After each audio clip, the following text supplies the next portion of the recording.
All right. Welcome to this episode of Next Play Podcast. I'm here with a very special guest today, somebody I would consider a godfather due to my beautiful wife. We have Coach Earl Grant. As you can see, he has on a Boston College hoodie. So I'm going to let him introduce himself, and then we're going to get right into it. Yeah, appreciate it, Justin. Yeah. Earl Grant, men's basketball coach here at Boston College. Really excited about this journey we have to build this program. And looking forward to, this podcast. Okay. Well, let's talk about how your coaching journey started. Yeah, it started 2000. Okay. Started 2000, Georgia College, Millersville, Georgia. All right. Division II school. I graduated that year in 2000. Had played 4 years of college ball. And just kind of was curious about what was next. So I went home for the summer in Charleston, South Carolina. I had my degree, psychology degree. Mm-hmm. Wasn't sure what I was going to do. Mm-hmm. So, started working a couple of jobs just to put some money in my pocket. Mm-hmm. And at the end of that summer, after working some basketball camps and doing some different jobs at hotels and security guard, just doing all kinds of jobs to make some money. Mm-hmm. I was trying to figure out what was next because August was coming around. And, every August I go back to campus. I got a season coming up, but that was over. So thought about going in the Air Force. Went and met with the Air Force, went and met with the Air Force officer. Okay. Talked about doing that. And it's amazing how stuff worked because I went in there on a Monday. Wow. And they said, hey, look, you come back on Wednesday, we'll do some paperwork and we'll get you, moving in the right direction. And my college coach called me on Tuesday. What? This is the generation of no cell phone. Sure, yeah. So, voicemail? called me the house phone. My dad handed me the phone. He said, hey, I got a job for you, graduate assistant if you want to come back. So I packed up and went back to Millersville, Georgia to be a graduate assistant. And that's where it all started. Now, last night we were talking about some interesting struggles you had as a coach. And I think a lot of people don't know about how financially, when you start off, it's like, man, you got to really prioritize life, family, class, students, all these things. Tell us a little bit about the process of being an assistant coach, what that details. You go on trips and stuff like that. Tell us about that. Well, at the end of the day, the first part of it is you get into coaching for reasons that has nothing to do with finances. Mm-hmm. You do it because you love being in the gym. Mm-hmm. You do it because you love to hear the squeaking of the shoes. You do it because you love to see the kids coming as freshmen and grow and develop to be, more mature adults and, got their degree and they're ready to go into the world and work. So it's all about transforming the young men that you have a chance to be a part of their life. Mm-hmm. It's about developing them on the court, off the court, and it's just a love for being a part of a team, being in the locker room, being in the gym, like I said, hearing the shoes squeak.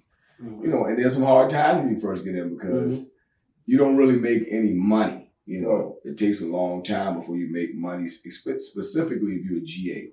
Yeah. So like if you're a GA, you might have a little, room they give you. You can eat in the cafeteria. You might get a stipend for $600 a month. Yeah. If you got a car note, that's pretty much it. My stipend was $350 a month. Yeah. So that was it.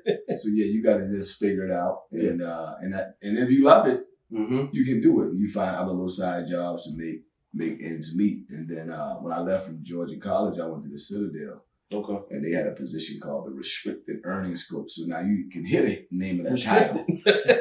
Sure.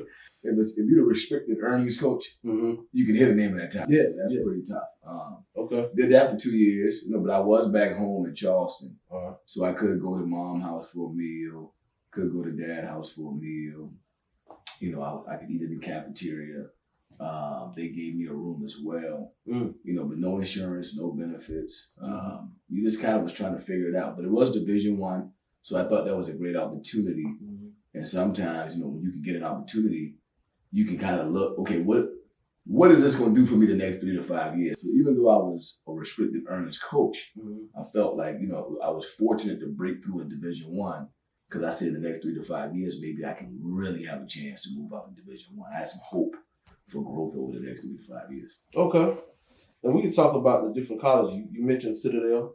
Now, you also were working at Clemson as well. Did you go to Wichita? And then also now you're here at Boston College. Right. What did you earn from those experiences in those different places? Yeah, so I went from Citadel to Winthrop. Okay. So 2 years at Citadel, it was really tough. It was all military school. It was really hard to compete in that league based on the other teams that were in the league. And then your recruiting pool was shrunk down because not all kids wanted to do military, you know. And so, but I learned there to evaluate players. You know, like sometimes people say, man, he's a really good recruiter, meaning you can go find this big time player in Memphis and you recruit him. Like you beat some teams for him. You beat Tennessee for him. You beat Memphis for him. Man, that's a big time recruiting job. What I learned at the Citadel, you had to evaluate more than you had to recruit, meaning, can this kid help us? And you say, well, nobody else really wants him. And you see something in him. You see great work ethic. You see humility. You can tell he been raised well. You know, you kind of just found out that if we take this kid, you know, he's going to be coachable. He's going to have a good attitude and he can help us. So we learn how to evaluate being at the Citadel. But I went from the Citadel where we went 8-20 2 consecutive years. And I went to Winthrop. Okay. When I got to Winthrop, we won 20 games 3 consecutive years. Wow. And got to the NCAA tournament 3 consecutive years. So it was a completely different, that really opened my eyes up to, you know, wow. You know, what winning looks like, how to build a team. And I thought Greg Marshall, who was coaching at the time, did an excellent job of building that program. And I learned a lot from him because I left from there and we went to Wichita State together. Okay. And then we had to build that program as well. Okay. Now that actually leads into my next question. I'm going to talk about mentorship, especially in your profession. It takes a lot of time to get to know people, build relationships. Some relationships may fall apart, but in the instance of that, you were able to keep your identity. So who are some people that encouraged you and you was like, man, I don't know if I can do this anymore. You thought about giving up. You thought about quitting. You had a passion for it, but maybe things were hard. Name some of those people that really pushed you forward when you didn't want to keep going. Yeah, I think the only time I really felt like, man, I can't do this, this is getting hard, was maybe at the Citadel. Because I like to win. So you go 2 years back to back, 8-20. That's tough. And you're the restricted earnings coach. Yeah, that's so. You're nervous a lot. There's a lot of things being restricted. Exactly, yeah. Finances and the wins. You know? And so I said, well, you know, I really thought about, man, you know, I wanted to be a high school coach in the first place. Let me just go find a good high school job. Maybe I can do some teaching and then just coach the young guys, make a little bit more money, try to build a program, try to win. But what I realized, I didn't have a teacher's certificate. I had a psychology degree. Oh, so but I maybe missed a step where I didn't get advised. Okay. And this is where it made me realize the counseling center and the career center at your college is so critical. So you can express to them what you think you want to do. So they can say, hey, look, if you say you want to go into high school and coach and teach, hey, man, we got to work on getting you a minor in education or find a way to get you a certificate because I came out with a psychology degree. And it was like, what can I do? But I couldn't really teach, you know, because I didn't have a teacher's, you know, certificate or I didn't have an education minor or whatever. So, so, you know, I thought about going high school from the Citadel. That was the one time that I really thought about leaving college. And this was 2001. And there was a job open in Beaufort, South Carolina at Colleton County High School. And the AD there was my former middle school coach. And I said, Coach, I see you got the job open. I think I can help you. And he said, no, I think you need to stay in college. So he didn't hire me. He said, I think you need to stay in college. And so he kind of told me, no, I'm not going to hire you. I think you need to stay in college. So he actually just shut that door for me. But the person who really catapulted it and made me want to stay in Division I would be Greg Marshall because he called just out of the blue and said, hey, I got a job opening at Winthrop. I know you got the Citadel. Hey, come over here and continue to help me build this program. And when I got over there, we went, like I said, 20 wins, 3 consecutive years. We get to the NCAA tournament. So he kind of threw me a lifeline. You know, like I was sinking and drowning. He threw me something in the water to hold on to. And that kind of catapulted me into the next phase of my career. Now you talk about lifelines. This is something I think that a lot of people need to hold on to. Because in order for you to take advantage of a lifeline, you got to be prepared. So what are some things you did to prepare for a lifeline coming to you? People always say, you know, we talk about God pray doors open and those doors that don't need to be open, close. What did you do to prepare? Well, I mean, I think the biggest thing is it's a relationship. Everything's about a relationship. Mm-hmm. So whether it be college coaching, whether it be a counseling job, whether it be, you know, trying to get in the finance world, everything is about relationships. So the lifeline was thrown to me, but I did have a relationship with Greg Marshall because he recruited me when I was in high school. Mm-hmm. Then when I got to Spartanburg Methodist, the junior college there, he actually recruited me again. He finally became a head coach at Winthrop. He was trying to put his first recruiting class together. I ended up committing somewhere else before he could really, pull me into Winthrop. But I stayed in touch, and I, sent him a note, personal note. I would see him on the road, we would talk, and I would call him once a month and just checking in. That's important. So just staying in touch, following up, Yeah. sending a personal note. So it was a relationship. So when that job came open at Winthrop, he just called me and offered me the job. I mean, it really wasn't no interview process. So the lifeline is always a byproduct of healthy relationships. Yeah, that's important. And I say that because he saw something in you and you saw something in him. Mm-hmm. One thing I don't like that I hear people do is they try to use their resources rather than invest in their resources or invest in people around them. And so, speaking of investment, College of Charleston, that's where you were coaching. Mm-hmm. That's actually when I got a chance to know you. Right. I went to a game you all played, William and Mary. Right. That was a really hype game anyway. It was intense. It went into overtime. Right. And to find out the news that you had been promoted to Boston College, how did that feel?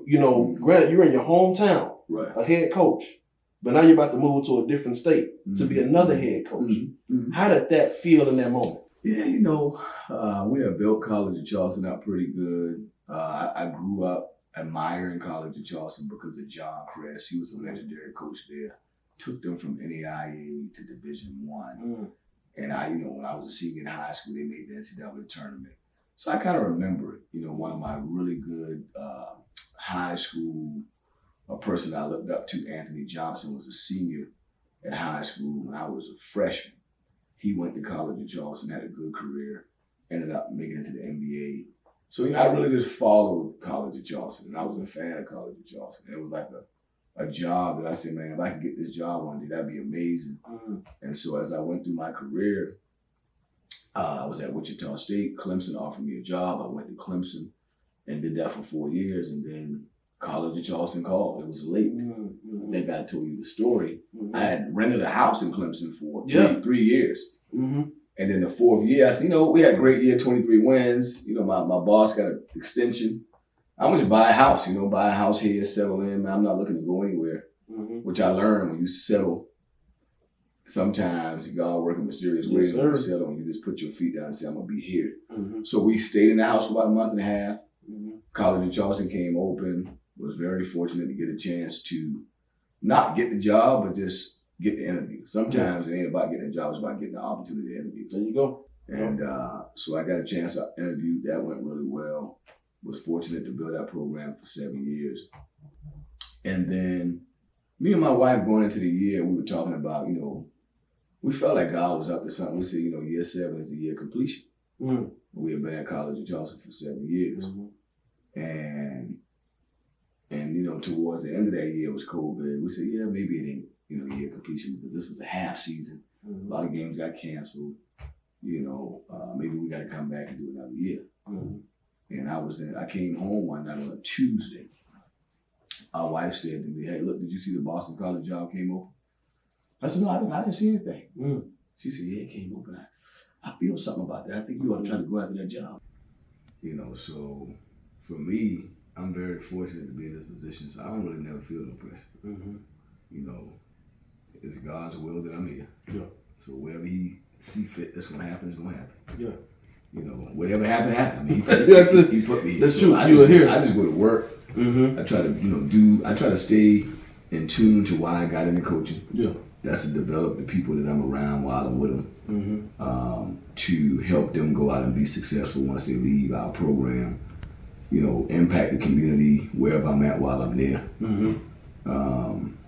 So I never really feel any pressure. I don't give that pressure to God. I mean, I take it one day at a time and try to build these guys up. And got pretty good confidence that, With the help of the Lord, we are gonna be successful. Facts, man. And that's, I know we keep using this word connection. It was like connection to God, you and your wife's connection.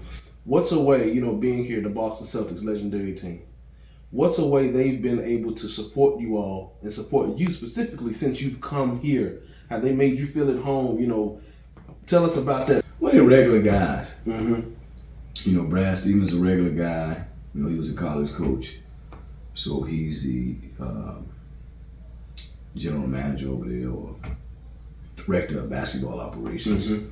So we got a relationship. So we can go to games when we want to go to games and give us good seats, take care of us. He comes to practice. He comes to our games. Obviously he evaluating players to bring the Boston Celtics. Mm-hmm. So that's his role. Joe Mazzulla, good friend of mine, was an assistant the last 2 years. We spent a lot of time talking basketball and life and building programs, and he was very fortunate. At the beginning of this year, he became the head coach. So there's relationships over there that are real and pure. And what you realize is, coaching is what we do, but coaching ain't who we are. Yes. All of us husbands and fathers, we share that. So we just got a great relationship with the Celtics. We got a great relationship with the Red Sox. So that's been good. Never been in a pro city, but it's been very unique to be here and be able to have those experiences. That's cool. The last thing I was going to say, I was just going to pour into you real quick. I've been knowing you going back to 15 and 2016. And one thing that since meeting you, I've already appreciated is that the fact that you're super kind, you're always humble, you're always welcoming. You never let your position put you higher than someone else. And I think that's an element that I respect a lot about you. And also the fact when you got off work, went to your son's scrimmage game, came right back, get ready for the game the next day. It showed me that you value your family more. And because you value your family, they reap the benefit of success. Biblically it says that a man without discipline is like a house without walls. And one thing I see in you is discipline, fortitude. And I just want to pour into you, give you your flowers while you're living. And that's really the theme of this podcast, Next Play. Every day is a game and every day play to win. And I want to say thank you. I can say I love you. And I think that more black men need to see that, yes, I can do great on the court, but when I come home, I can be a father. You console your kids. You say your kids you love them. You're not ashamed to embrace them. So I want to thank you for being a man of God, a father, a husband first, and being an exemplary basketball coach second. And so I'm excited to see what you're going to do. Of course, I'm going to be rooting for you. I know you're going to pull for us unless we play Memphis, but that's fine. Well, Memphis might not be there for a minute, so I think y'all going to be all right. Yeah, man. Well, thank you so much. Thank you all so much for joining us today. We'll see you next time on the Next Play Podcast.